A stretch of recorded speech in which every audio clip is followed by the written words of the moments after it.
So back in 2002, I left secondary school, high school to a number of you. I quite enjoyed it. I did not enjoy the bullying, but as we all know, I dealt with that in my own unique way. I beat the snot out of it. I enjoyed the education system as a whole. I enjoyed the activities in and out of school that were part of the curriculum and, of course, extracurricular activities. For example, I was a goalkeeper, but I also played basketball. I was not bad at rounders either. It's like baseball, but with a smaller bat. Okay, it's quite lame. In any case, there was one thing I didn't like, and that was the school uniforms. You see, unlike other schools that had blazers, we didn't. We had woolly jumpers, which was rather annoying because, especially in the summer, you couldn't take them off. The school did not have air conditioning, and the policy was the only people that could take them off would be the girls. And that was because they were made to wear this rather unique blouse with blue and white stripes going down, which meant they did not have to wear the school tie, which was navy with a thin gold stripe going down it. Okay, there were many thin gold stripes, but it was a very dark blue tie. I still have my tie. It's quite nice. Don't think I'd wear it at any event now, though. Although if I ever do die, I might wear it around my cock. Just kidding. I'd have it burned. And I'm never going to die. The reason I bring this up... Oh, and one little thing.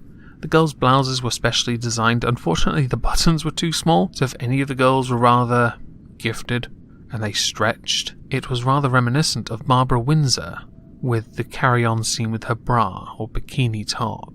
It was highly amusing. Now, the reason I bring this up, as I earlier said I was going to, is because there was something in the news about gender-neutral uniforms that I thought, you know what, let's have a talk about this. Let's try and work out if this is in fact a gender-neutral policy, or whether it is a bollocks policy that is just looking to penalise boys. I think we both know where I'm going to go with this, and I think we all know. Did I just say both know? Doesn't matter. I think we all know what the answer already is. But it would be wise to give this article from the Independent, I Know Independent, a fair shot because they cover some really good talking points, and then try and understand the rationale. So, school bans boys from wearing shorts, telling them to wear skirts instead. It is understood to be part of a gender-neutral uniform policy at Chiltern Edge School. I'm just going to say this now. I don't see how this isn't inclusive, or how it is perceived as not being inclusive when you allow boys to wear shorts. I also don't really see an issue with boys wearing skirts either, as long as they're custom made for the boy, if that makes sense. You're not going to see a boy who's wearing a skirt wear one that comes above the knee, so it would be advisable they have something that's a little bit heavier fabric, so that people don't just look for an excuse to lift their skirt up. Because I know what children are like. We all know what children are like. They are dicks. We are all dicks. If we had a chance to do it to somebody at school, we did it. Now granted, most of the girls I went to school with wore the tighter skirts, so it couldn't be done. But if they wore something like a kilt, or designed like the skirts you have in the images in this article, then they can quite easily be lifted, and that is a perfect opportunity for someone to pick on another person, which tells me you're not being as inclusive as you think. You are just looking for an opportunity to shame someone into wearing it, or to stick to wearing trousers. I'm not trying to pick apart at your policy too much, but you really leave me no choice with some of the terms you use in this article. A secondary school in Oxfordshire, shocker, has reportedly banned boys from wearing shorts in the hot summer months, but said they are free to wear skirts instead if they wish. Chiltern Edge School in Sonning Common recently introduced a new stricter uniform policy that states pupils can only wear trousers or skirts. When one parent asked if their son could wear tailored shorts for summer, he said he was told no by staff as shorts were not allowed, but as they had a gender-neutral policy, boys could opt to wear skirts. Father Alistair Vince Porteous told the Daily Mail, "I was told shorts are not part of the uniform. It's a shame we can't be more grown-up about it. We aren't asking for rah-rah skirts or skinny jeans. Just grey tailored shorts for 2 months a year. It's not a big deal." And actually he has a point, because our school summers are very short, and I don't mean the break between school and then the start of the next academic year. I mean those 2 final months when you're doing exams, revising. To be honest, you spend a lot of time outside. Do you really want to be wearing, well, a whole uniform? Some other parents also criticised the new uniform, which also introduced blazers, as they did not feel the clothing was appropriate for warmer months, which is a point I earlier stated was a problem when I was in secondary school. And I do remember people who went to Warwick, St Bede's or Oakwood, who all wore, I believe, blazers that had a similar problem. Or St Bede's woolly jumpers? You know what? No one cares. St Bede's sucked. Your school sucked. You were the only school that banned people from having revision periods for year 11s for the GCSEs because their students were too leery. How is it you're worse than Oakwood and Warwick? Parents were keen for their children to feel comfortable in the heat.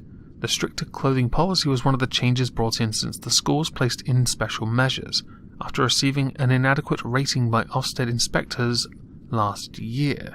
The article doesn't state why they were placed in the inadequate little area, so I'm going to quickly look it up.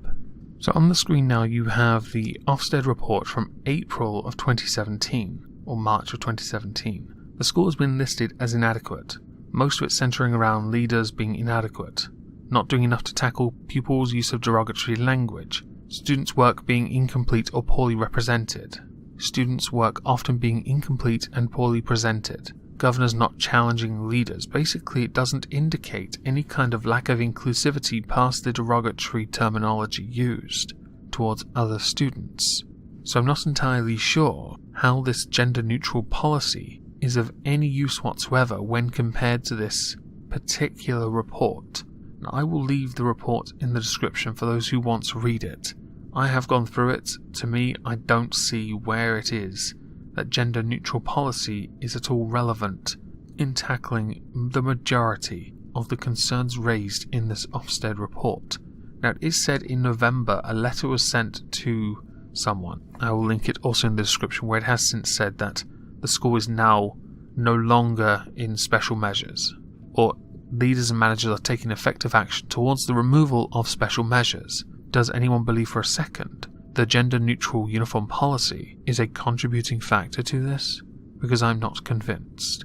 Head teacher Moira Green, who also introduced longer teaching hours since taking on the role, was credited with helping to turn the school around. She explained that she decided to remove shorts from the uniform after a consultation, as it was decided more business-like attire was the way to go. How on earth is that gender-neutral? Miss Green issued a statement in which she said, "In September 2017, with the support of parents, Chiltern Edge made the decision to move to a more formal uniform. This has been a success."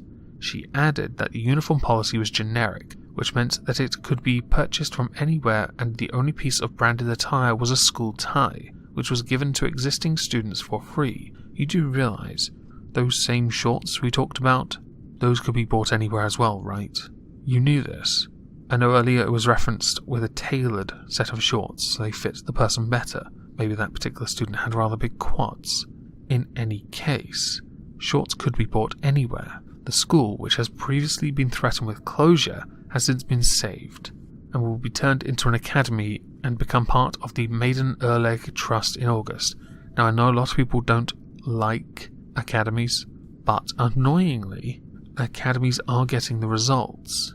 Whether anyone wants to admit it or not, they are getting them. And a school placed in special measures, being turned into an academy, considering where it was, is a good thing. Now to finish, because this is obvious nonsense, the gender-neutral policy had nothing to do with any of this. If a boy wants to wear a skirt, so be it. If a girl wants to wear trousers, so be it. But we all know children are bastards. And I know somebody did mention this was about being more inclusive to trans students. Find me the evidence, because I don't see it. I didn't see it in the Ofsted reports, and I don't see it in this article. That all aside, at 9:30 PM GMT, on the Cthulhu-Kin and Friends show, I will be streaming a response to Prime Minister's questions. The topic is Brexit, and rather amusingly, one of the last questions asked will be about the very article I covered yesterday. Oh, and Theresa May even answered a question about suicide by talking about employment rates. We will get to that. I hope everyone has a lovely Thursday, and thank you all for listening. Oh, goddowns. Imagine my shock